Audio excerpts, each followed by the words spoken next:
Les envío un cordial saludo desde el Departamento de Asesorías Pedagógicas de la Dirección Regional de Educación de San Carlos. Soy Carlos Blanco, asesor de español, y en esta oportunidad vamos a hacer un análisis de ítems que responden a los diferentes niveles que se evaluaron en las pruebas FARO de español en primaria. Tanto en lo que es producción escrita como en lectura, la prueba evalúa 3 niveles. En el caso de lectura, para el primer nivel, las destrezas ejecutadas implicarán procesos de identificación, reconocimiento y distinción de información básica a partir de contenidos a un nivel literal o explícito. Uno de esos reconocimientos en el primer nivel es el de enseñanzas, valores y antivalores en textos literarios.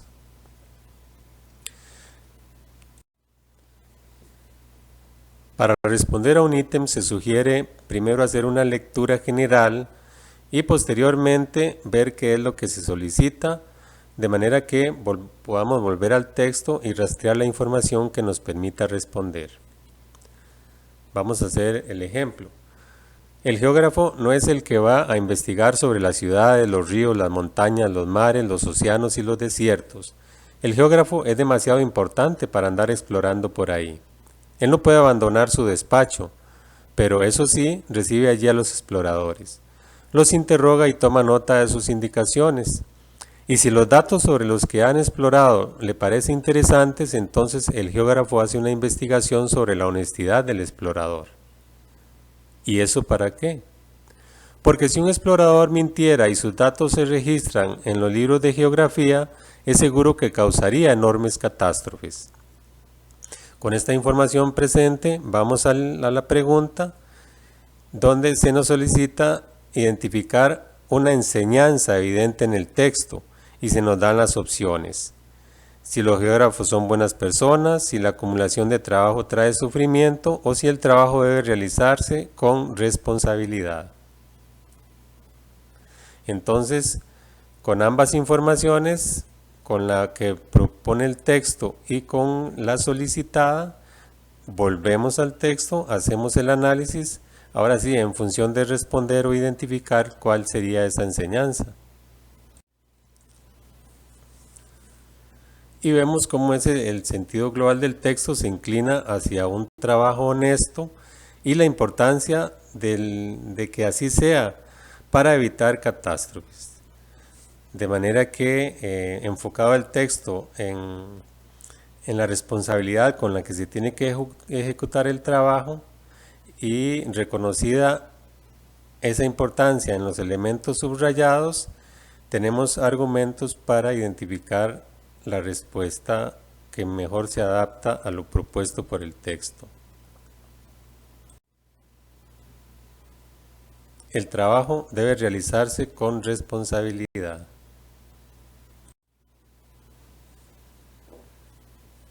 Siguiendo el mismo procedimiento, primero leer el texto y después evaluando lo que se nos solicita, volver sobre él, vamos a resolver este que corresponde al ítem 6. Un leñador que a la orilla de un río cortaba leña perdió su hacha. Sin saber qué hacer, se sentó llorando a la orilla. Compadecido Hermes de su tristeza, se arrojó al río y volvió con un hacha de oro, preguntando si era esa la que había perdido.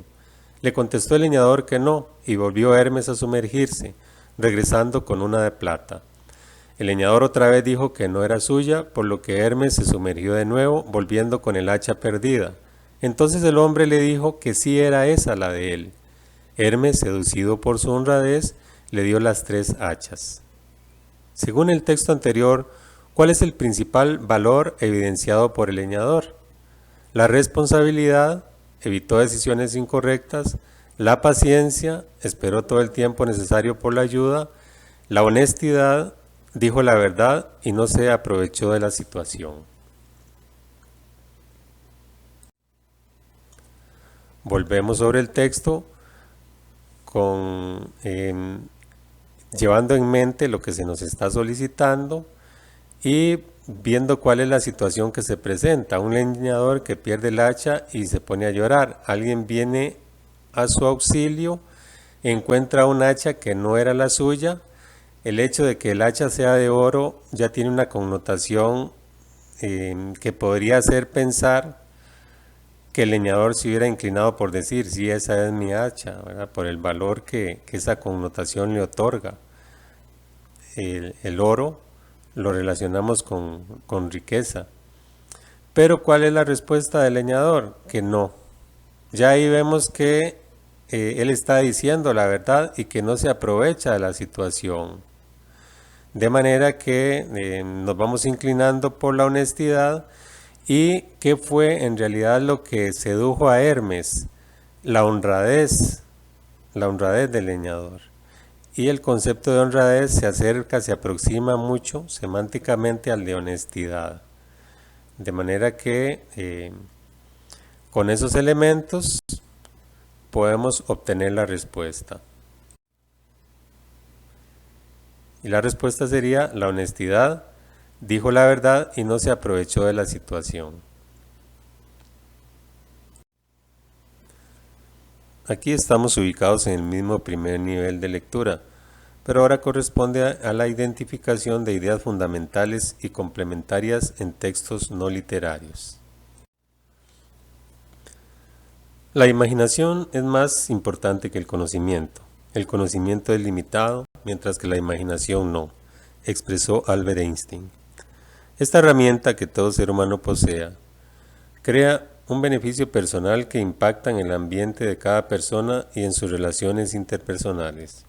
Según Eduardo del Águila, psicólogo clínico, las personas nos hemos convertido en seres monótonos y la imaginación es una manera de salir de la cotidianidad. Esta nos permite ver de qué manera comenzamos nuevos procesos de nuestra vida. Es el medio para tener bienestar ante una necesidad, comenta. Según la idea fundamental del texto anterior, la imaginación genera bienestar en las personas, conduce a la felicidad de las personas, es tan importante como el conocimiento. Identificar una idea en un texto implica asociar el tema al cual se hace referencia en él con lo que principalmente se dice de ese tema. Aquí en el texto es evidente que se está hablando de la imaginación. Al principio también se menciona el conocimiento, pero vemos cómo cuando nos adentramos en la lectura, el conocimiento se queda relegado y se concentra el texto en informar acerca de la imaginación. De manera que, además, si vemos la instrucción dice, según la idea fundamental del texto anterior, la imaginación, o sea que ya nos dan el tema, solamente nos hace falta complementar con el predicado o aquello que se dice de la imaginación que de una forma global expresa con mayor categoría lo que el texto está proponiendo. O sea, en síntesis, una idea está compuesta por un tema, que en este caso es la imaginación, el tema es aquello de lo que se habla, y un predicado que podríamos reconocer como lo que fundamentalmente se dice de esa imaginación. Ahora, si vemos las opciones, ¿qué será lo que se dice de la imaginación? Genera bienestar en las personas, conduce a la felicidad de las personas, o es tan importante como el conocimiento.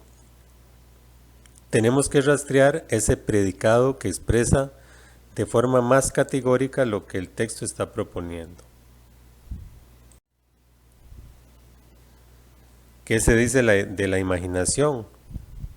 Se dice que es más importante que el conocimiento, o sea que eso viene a descartar la opción C, porque la opción C propone que lo que se dice de la imaginación es que es igual de importante al conocimiento, y es falso. Quedamos entonces con la A y la B. Hay recursos textuales, por ejemplo aquí al mencionar el texto, esta herramienta, nos preguntamos, ¿a quién se refiere esa herramienta? Es a la imaginación. De la imaginación es de lo que se está hablando. ¿Qué se dice de la imaginación? Bueno, ya vimos que es más importante que el conocimiento, que que la imaginación no es limitada, que todo ser humano la posee, que crea un beneficio personal, que es una manera de salir de la cotidianidad, y vemos que aquí al final dice es el medio para tener bienestar. O sea, de manera explícita dice que la imaginación genera bienestar en las personas. No se dice literalmente genera, pero dice que es un medio para tener. De ahí podemos entonces hacer la relación de significado con que se genera el bienestar en las personas. De manera que la opción A sería la que mejor se adapta a lo que solicita el enunciado.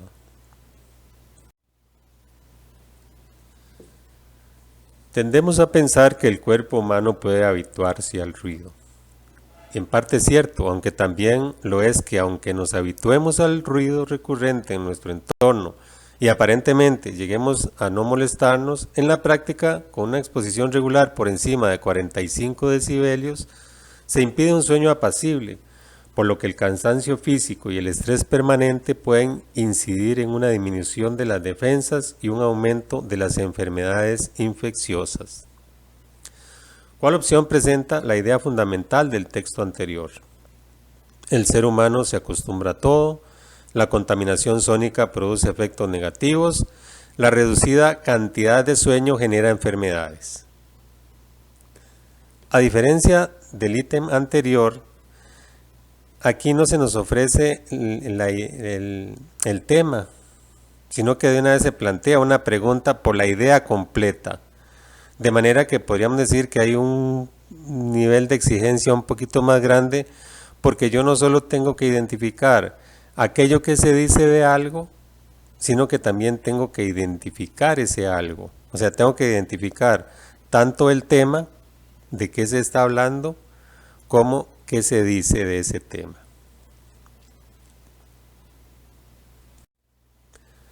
En una exploración de la información, vemos que el tema gira en torno al ruido, y es al ruido recurrente en nuestro entorno. ¿Y qué se dice de ese ruido? Que impide un sueño apacible. Y a falta de ese sueño apacible, se cae en el cansancio físico y el estrés permanente. Y ambos, tanto el cansancio físico como el estrés, pueden conducir a una disminución de las defensas y un aumento de las enfermedades infecciosas. De manera que para hablar de una idea principal vemos cómo no se está hablando del ser humano, ni de la reducida cantidad del sueño. En realidad se está hablando de la contaminación sónica. ¿Y qué se dice de ella? ¿Y qué se dice de esa contaminación sónica? Que produce efectos negativos. Aquí, en este como casi esquema, podemos identificar los elementos que nos apoyan en la selección de la opción B. El tema, que no está explícito, sino que, o está explícito, pero dicho de otro modo. El ruido recurrente en nuestro entorno es equiparable con contaminación sónica. Es otra forma de decirlo.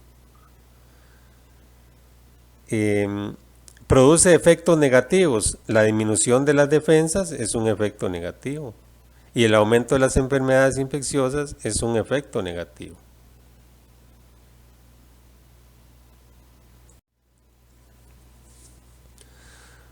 La tarea de buscar ideas principales y complementarias va de la mano. Implica una lectura de la que pueda acceder a un significado global, identificando todos los núcleos de sentido que aparecen en el texto y sus relaciones de determinación. Los núcleos de sentido son los diferentes temas y cómo se van estructurando unos en función de otros. De manera que hay núcleos de sentido que determinan el significado de otros. Esos que determinan el significado son ideas principales, y aquellos cuyo significado está determinado por los principales serían ideas complementarias. De la lectura de los primeros jeroglíficos esculpidos en piedra a la de la tinta de los pergaminos o a la lectura digital, el hábito lector ha discurrido de la mano de la historia de la humanidad. Si la invención de la escritura supuso la separación de la prehistoria de la historia, la lectura descodificó los hechos que acontecían en cada época. Los primeros que leyeron con avidez fueron los griegos, aunque fuesen sus esclavos quienes narraban en voz alta los textos a sus amos. ¿Cuál idea complementaria está presente en el texto anterior? La lectura es una práctica que se ha ido perdiendo. Los esclavos griegos debían leer en voz alta para sus amos. El acto de leer ha acompañado al ser humano a través de la historia. Rastreamos esta información, la información de lo que se nos solicita y la que se nos ofrece, la rastreamos en el texto para ver cuál opción expresa de forma más categórica lo que se está solicitando.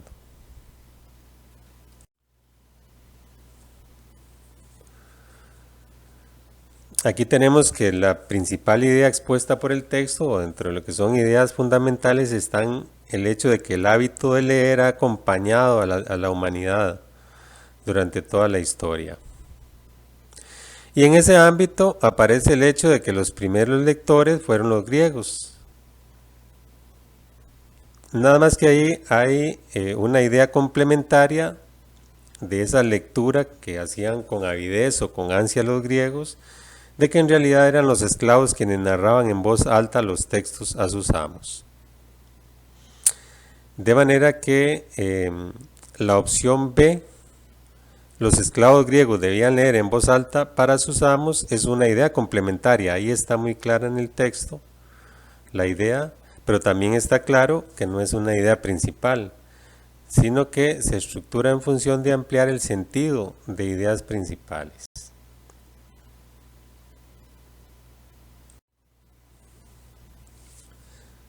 Por último, en el nivel primero de lectura también está la habilidad de distinguir características de los géneros literarios.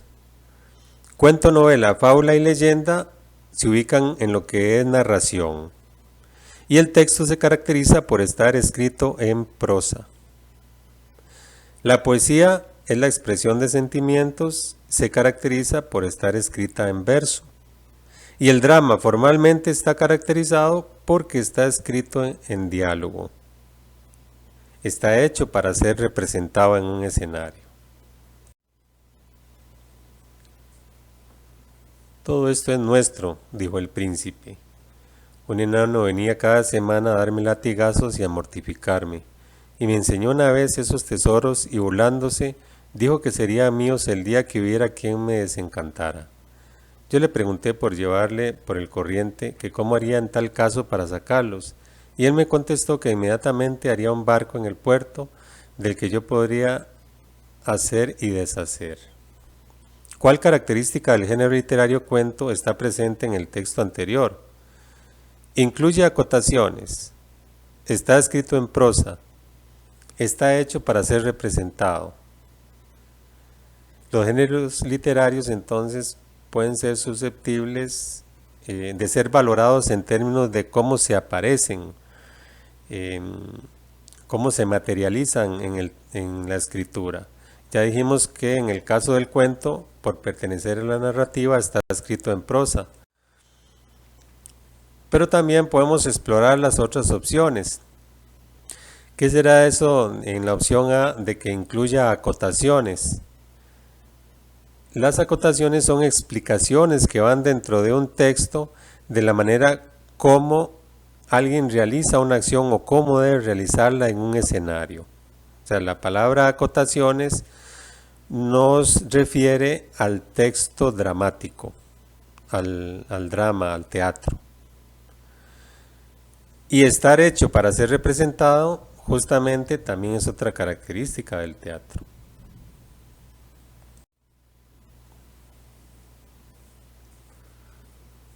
Cuenta la leyenda que en ese lugar salen 3 brujas vestidas de negro, con pelo como bejuco y su nariz tan larga que al respirar le tira las hojas secas al que transita solo por la noche en ese lugar.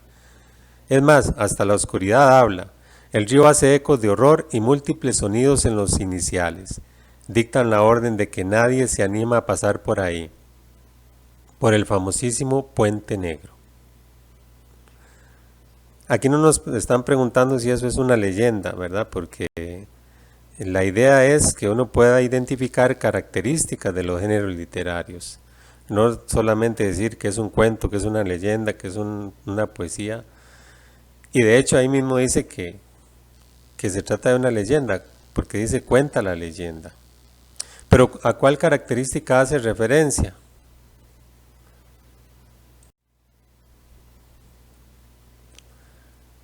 Salen tres brujas vestidas de negro. Ahí tenemos acontecimientos maravillosos o sobrenaturales.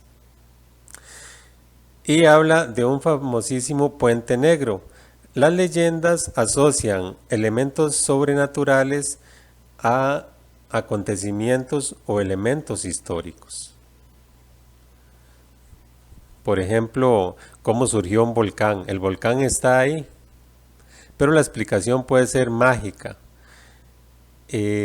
difundida por la sabiduría popular, que es otra característica de las leyendas, ¿verdad? Tienen un origen anónimo, no se sabe quién la empezó a relatar, pero es de conocimiento popular, se transmite de generación en generación y incluye explicaciones mágicas, sobrenaturales a hechos reales. De manera que la opción B muestra acontecimientos sobrenaturales, es la que nos describe a la leyenda como género literario en este caso.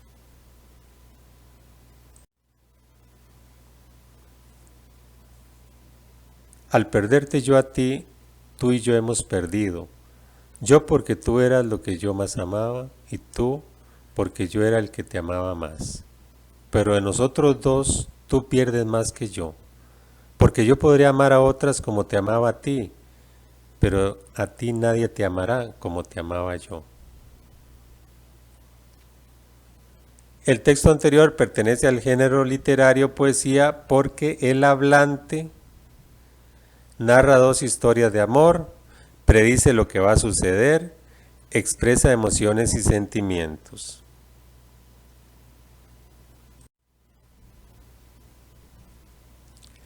En el poema reconocemos un yo, que sería el hablante o el yo lírico o el hablante lírico, así se denomina la voz que habla desde un poema, y lo hace justamente para expresar sentimientos.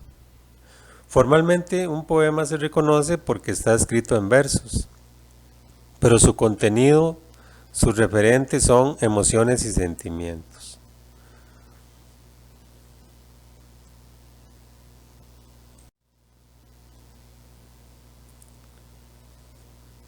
Garrido, no aguanto más, esta situación es insostenible, tengo hambre.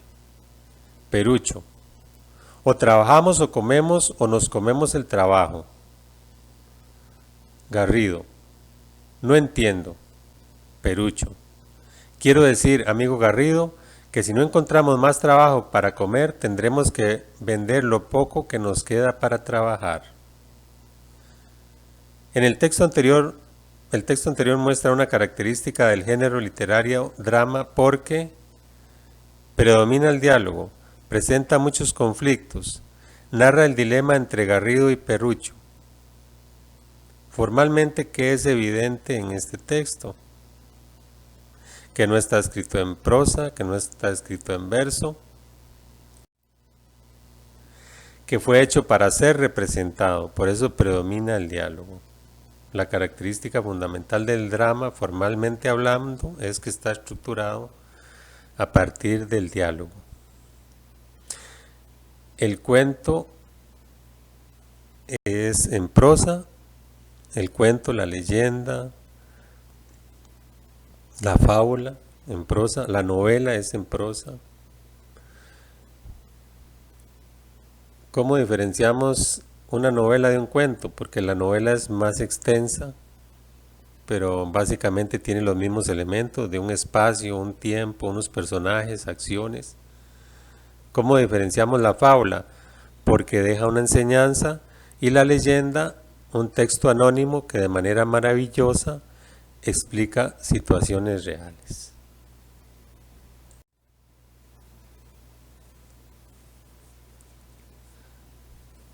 Ahora nos vamos para el segundo nivel en lectura, que es un nivel que trabaja información explícita a partir de la cual se deben efectuar relaciones o conexiones sugeridas por el texto. Esas relaciones causales y de efecto se ubicarán a partir de ideas e información en general y también alude a conflictos, a partir de los contratiempos sufridos por un personaje en un texto literario.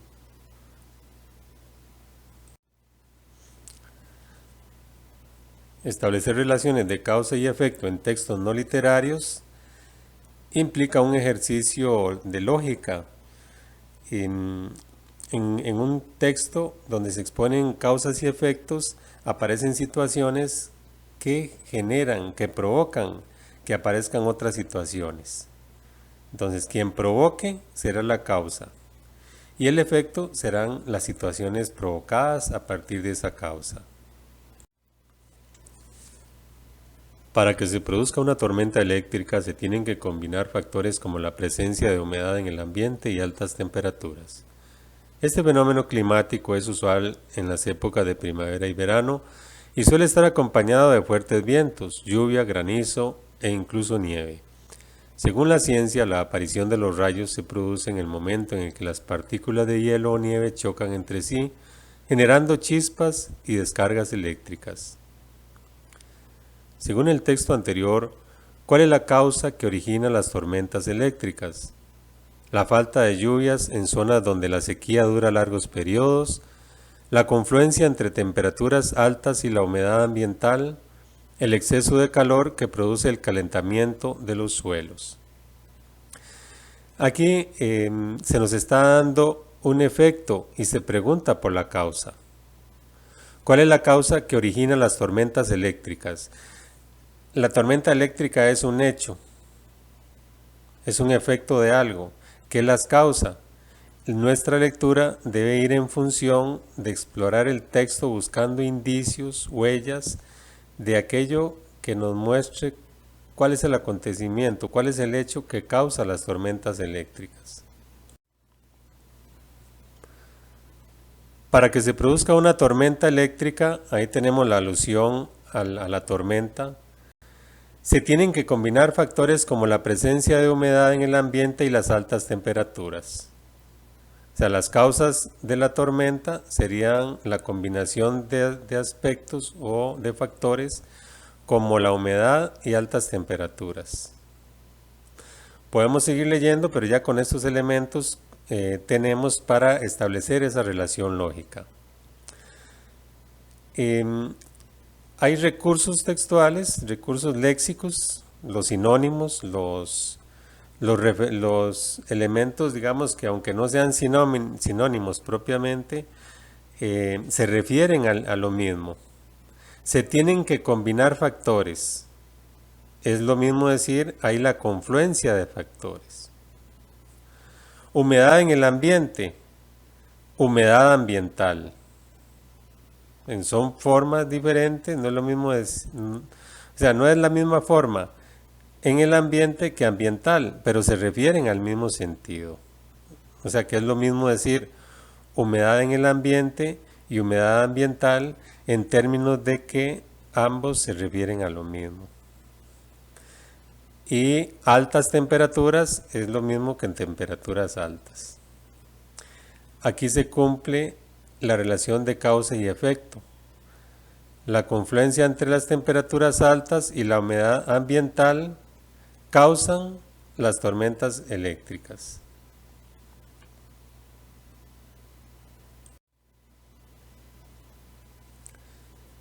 Las ocupaciones diarias ocasionan que muchas personas pasen por alto el tiempo necesario para descansar y continuar con su estilo de vida. La Organización Mundial de la Salud establece que un adulto debe dormir entre 7 y 8 horas para mantener un óptimo estado físico, emocional y mental.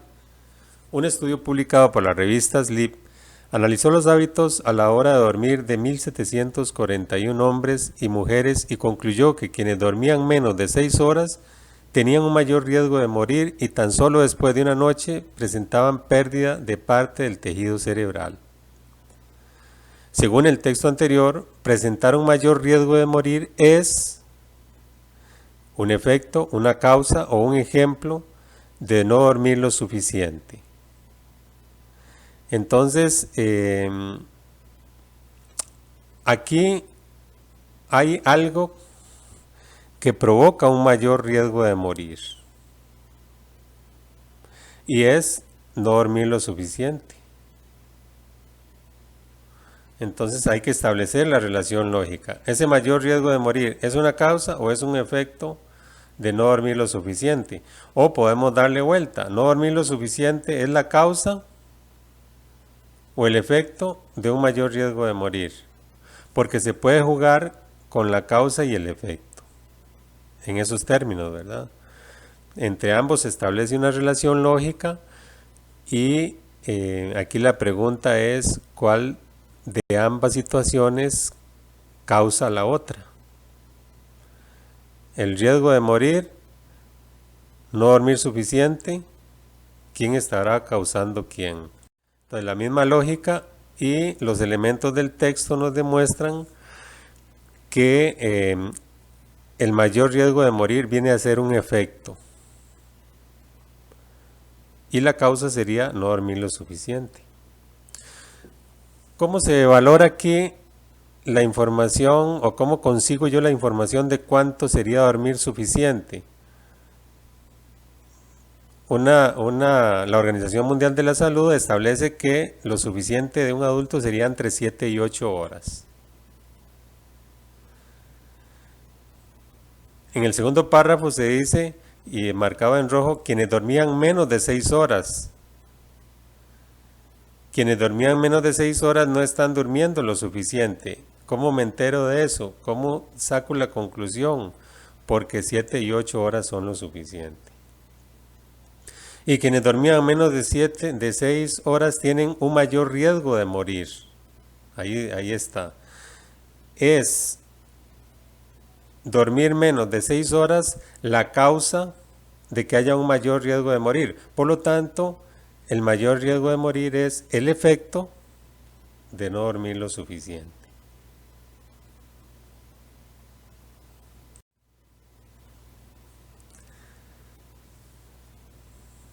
Y también dentro del nivel 2 está la distinción de conflictos planteados en textos literarios. Me costó mucho tiempo comprender de dónde venía. El Principito, que me hacía muchas preguntas, jamás parecía oír las mías. Fueron palabras pronunciadas al azar las que poco a poco me revelaron todo. Así, cuando distinguió por primera vez mi avión, no dibujaré mi avión por tratarse de un dibujo demasiado complicado para mí, me preguntó, ¿qué cosa es esa? Eso no es una cosa. Eso vuela. Es un avión, mi avión. Según el texto anterior, ¿cuál era el conflicto entre los dos personajes? El exceso de preguntas, la dificultad para dibujar, un problema de comunicación. Igual que podríamos plantear para todos los ítems, igual que podríamos preguntarnos para todos los ítems, ¿qué es necesario que alguien conozca para poder responder a ese ítem? Y en cada caso, eso que es necesario que conozca lo tenemos marcado en rojo. Aquí sería el conflicto. Si yo no sé qué es un conflicto, va a ser muy difícil que lo logre identificar en el texto. Pero entonces vamos a entender el conflicto como una cuestión como un hecho o una situación que desestabiliza el orden normal o ideal o esperado de las cosas. Pero algo que causa un roce, que causa la necesidad de enfrentarlo y tratar de superarlo. En este caso, ¿qué sería? El conflicto gira en torno a la relación entre dos personajes. El narrador, quien dice que le costó mucho tiempo comprender de dónde venía, se infiere que lo que trata es de comprender de dónde viene el Principito. El Principito me hacía muchas preguntas, jamás parecía oír las mías. ya vamos viendo que es un problema de comunicación. O sea, el narrador tuvo que atenerse a palabras pronunciadas al azar, palabras sueltas, como para ir un poco a poco comprendiendo la situación, comprendiendo o obteniendo la información que quería del otro.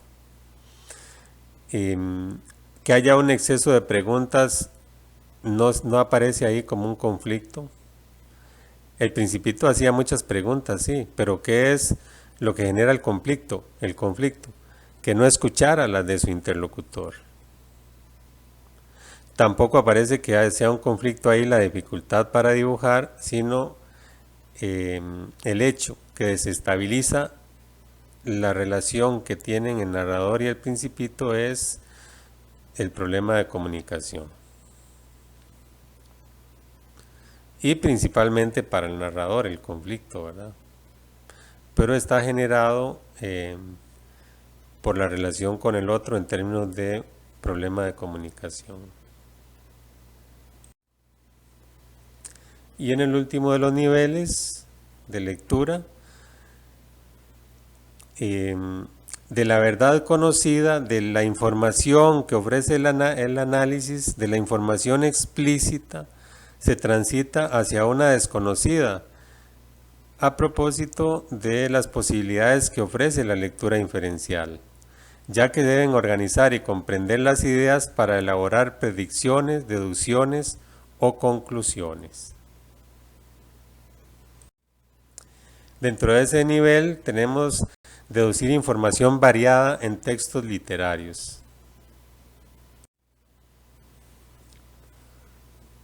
Un hombre se sentó en una banca del parque. Los transeúntes que recorrían con prisa la calzada no se percataron de ello. Contaban con poco tiempo para detenerse a observar las palomas o los perros al lado de sus amos. Mucho menos iban a tenerlo para observar a ese hombre completamente solo en la inmensidad de la ciudad. Según el texto anterior, se deduce que las personas en la ciudad necesitan espacios públicos para distraerse de sus obligaciones. Recorren largas distancias para llegar hasta sus lugares de trabajo. Viven tan ocupadas que no pueden detenerse a pensar en los demás. Una vez conocida la información que se nos solicita y las posibles respuestas, exploramos de nuevo el texto y vemos que esos transeúntes y lo que dice al final del texto en el recuadro, inmensidad de la ciudad, son las personas en la ciudad. Y esas personas en la ciudad, ¿qué hacen? Cuentan con poco tiempo, que lo asociamos con que viven muy ocupadas. Y en este caso, menos van a tener para observar a un hombre que está completamente solo. O sea, viven tan ocupadas que no pueden detenerse a pensar en los demás. Ese hombre que está ahí solo y en quienes no se van a detener a fijarse, alude a los demás. Y la característica entonces de las personas de la ciudad es vivir muy ocupados, recorrer con prisa la calzada, no se percatan del hombre que estaba ahí, cuentan con poco tiempo. Esa prisa y ese poco tiempo aluden a la ocupación.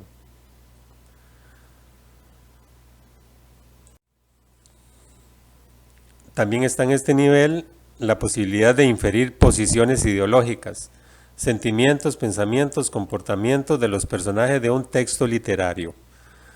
Viene a ser como identificar en un personaje cuál es su forma de ver y valorar el mundo, cuál es el sentimiento que le expresa una situación, cómo se comporta de acuerdo con una determinada situación.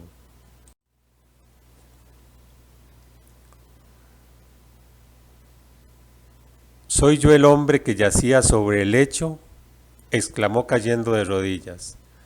El dedo se dirigió de la tumba a él y de él a la tumba. No, espíritu, oh, no, no. El dedo seguía allí. Espíritu, gritó agarrándose a su vestidura, escuchadme. Yo no soy ya el hombre que era, no seré ya el hombre que habría sido a no ser por vuestra intervención.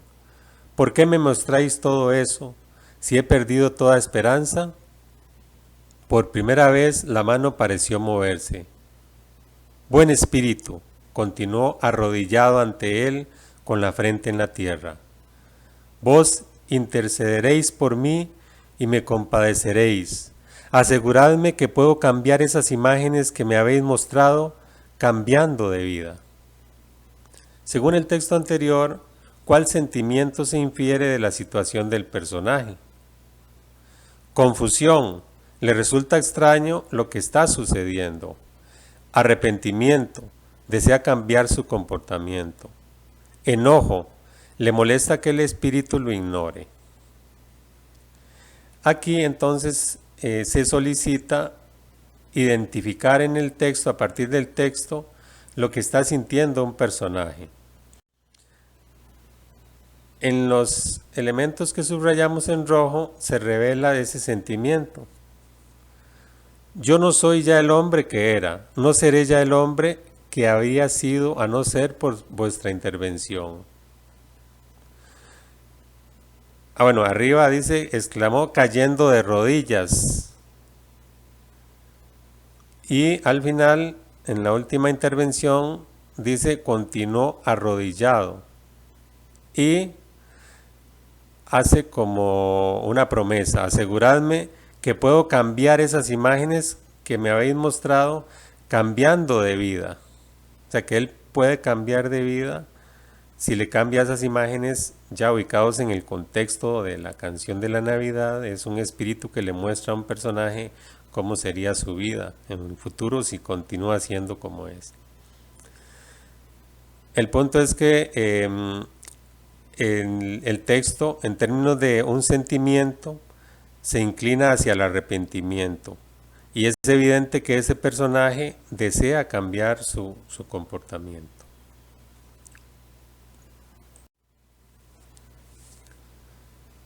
Procuro comprar un coche de algún imbécil que ha utilizado tan mal la caja de cambios que las marchas están desgastadas y suena como una carraca. Lo consigo barato. Luego todo lo que tengo que hacer es mezclar una buena cantidad de aserrín con el aceite de la caja de cambios y va tan suave como la seda. ¿Cuánto tarda en volver a empezar a rechinar?, pregunta Matilda. Lo suficiente para que el comprador esté bastante lejos, dijo su padre sonriendo.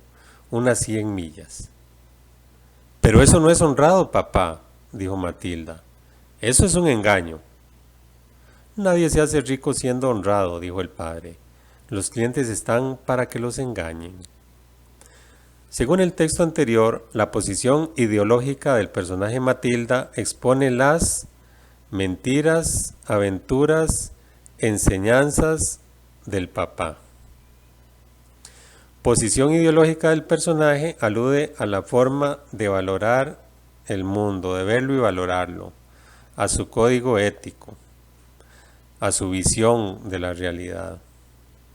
Entonces, ¿qué será lo que Matilda expone con sus enunciados, con lo que ella dice? Pero eso no es honrado, papá, dijo Matilda. Eso es un engaño. Entonces, ¿qué se destaca ahí?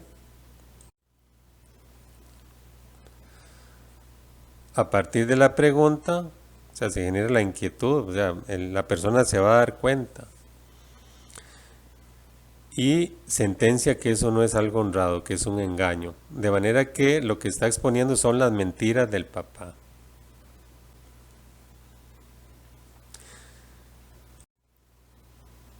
Ahora vamos a pasar a la parte de escritura. Y me voy a valer de un ejercicio que apareció en la prueba de español Faro del año pasado. Lea la tarea de escritura solicitada a continuación. Vean que el ejercicio se plantea como una tarea de escritura, porque la producción escrita siempre se da en un contexto, y es lo que tenemos que tener presente en las estrategias de mediación. Generar contextos para que a partir de ahí la persona estudiante construya los textos. Imagine que en la asignatura de español están estudiando situaciones o eventos interesantes que suceden en la vida diaria. Su maestra o maestro le ha solicitado redacte un texto expositivo sobre alguno de ellos. El texto que escriba será publicado en el perfil de Facebook de la escuela.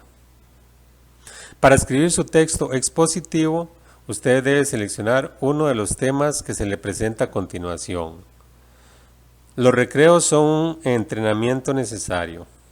Los fines de semana permiten compartir en familia. La Navidad es una época para disfrutar. Es importante que en el momento de generar una tarea de escritura, se le facilite a la persona estudiante también a qué público más o menos va dirigido el mensaje y con qué intención es que se redacta. A partir de ese contexto, entonces, el estudiante redacta y qué elementos intervienen en este caso o qué elementos son importantes de tener en cuenta para resolver el ejercicio. Bueno, que existe una tipología textual, que hay textos con énfasis en lo descriptivo, en lo narrativo, textos expositivos, que es el caso que nos están solicitando aquí, y los textos argumentativos, básicamente. Es importante ejercitar los diferentes tipos de textos y el expositivo tiene la particularidad de que busca informar, construir un poco de conocimiento en torno a una determinada situación. A él se le va a ofrecer una página para planificar el escrito. Entonces consistiría en que en esa página donde él va a planificar, una vez seleccionado el texto, identificado el tema que va a redactar más bien, empiece a inventariar núcleos de sentido o ideas con las que va luego a estructurar ese texto. En eso consiste la planificación. Después viene página y media para un trabajo en borrador. Y por último una página y media ya para el trabajo definitivo, donde ese borrador, previo a ser corregido, pasa al trabajo definitivo. Solamente se califica lo que está escrito en esas páginas destinadas al trabajo definitivo.